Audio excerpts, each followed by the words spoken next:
Conditional operator কি বা ternary operator কি? কন্ডিশনাল অপারেটর এবং টার্নারি অপারেটরের মধ্যে একটু পার্থক্য আছে, সেটাও আমি আপনাদের কাছে বুঝিয়ে দিব।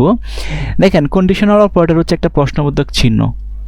কন্ডিশনাল অপারেটর মানে হচ্ছে একটা প্রশ্নবোধক চিহ্ন থাকবো এবং সেটাকে ইফ ইলস কন্ডিশন দিয়েও কিন্তু অনেক সময় প্রকাশ করা হয়। ওকে, সো দেখি বিষয়টা। যেমন ধরেন, কন্ডিশন অপারেটর এমন একটি অপারেটর যা কোনো শর্ত মানে কন্ডিশন সত্য না মিথ্যা তা পরীক্ষা করে এবং দুটি ফলাফলের মধ্যে একটি নির্দেশন করে। অর্থাৎ দুইটা পরীক্ষার মধ্যে একটা সত্য না মিথ্যা সেটা হচ্ছে নির্বাচন করে। সেক্ষেত্রে ইফ ইলস ব্যবহার করা হয় এবং সংক্ষেপে কিন্তু টার্নারি অপারেটর ব্যবহার করা হয়। কন্ডিশন অপারেটর যখন ব্যবহার করা হয় তখন কিন্তু ইফ ইলস ব্যবহার করা হয়, আর টার্নারি অপারেটর যখন ব্যবহার করা হয় তখন কিন্তু সংক্ষেপে প্রশ্নবোধক চিহ্ন দিয়ে কিন্তু ব্যবহার করা হয়। তো চলুন আমরা দেখি সিনট্যাক্সটা কীরকম হবে। যেমন দেখেন, এখানে কি আছে? কন্ডিশন, মানে এখানে একটা কন্ডিশন থাকবো। এই কন্ডিশনটা যদি সত্য হয় তাহলে কি হবে? ট্রু, না হয় কি হবে? ফলস হবে। ওকে, তার মানে এটার যদি উদাহরণটা একটু দেখি তাহলে আর একটু ভালোভাবে বুঝবেন। এই যে এখানে বলা আছে, যদি কন্ডিশন সত্য হয় তাহলে ট্রু হয়, ট্রু ভ্যালু কার্যকর হবে। যদি কন্ডিশন মিথ্যা হয় তাহলে ফলস, ফলস ভ্যালু কার্যকর হবে। তাহলে এটার উদাহরণ দেখলে আপনি বুঝবেন। দেখেন, এটা কিন্তু একটা সিম্পল হচ্ছে একটা সি প্রোগ্রামিং স্ট্রাকচার, যেখানে হেডার ফাইলটা আমি ইনপুট করছি এবং ইনিট নামে একটা মেইন ফাংশন নিচ্ছি এবং এই মেইন ফাংশনের ভিতরে কিন্তু সব কাজ করতে হয়। তাহলে দেখেন, এখানে ইনিট এ নামে একটা ভেরিয়েবল নিচ্ছি, এটার নাম হচ্ছে, এটার ভ্যালু হচ্ছে 10। বি নামে একটা ভেরিয়েবল নিচ্ছি, এটার ভ্যালু হচ্ছে কত? 20।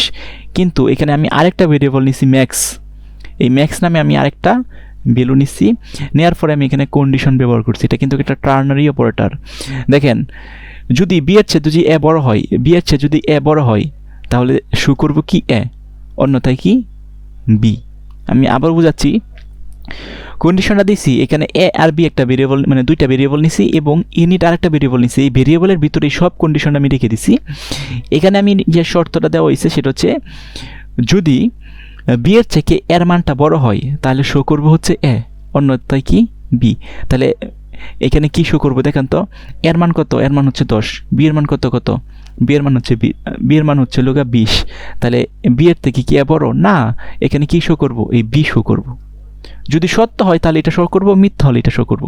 তাহলে মিথ্যা কন্ডিশনটা, কারণ বি হচ্ছে বড়, এ হচ্ছে ছোট, কিন্তু আমি কন্ডিশন দিছি বি এর চেয়ে বড়, তাহলে বি শো করব, মানে 20 শো করব। এই যে দেখেন আউটপুট কত? 20। ওকে, আচ্ছা আমরা আরেকটা উদাহরণ দেখি। যেমন ধরেন, এইখানে হচ্ছে জোর না বেজোর আমরা টেস্ট করবাম। তো টেস্ট করার জন্য ইনিট এন নামে একটা ভেরিয়েবল নিয়েছি, এটার মান দিছি কত? 8। তাহলে 8 তো আমরা জানি একটা জোর সংখ্যা, এখন আমরা টেস্ট করবাম।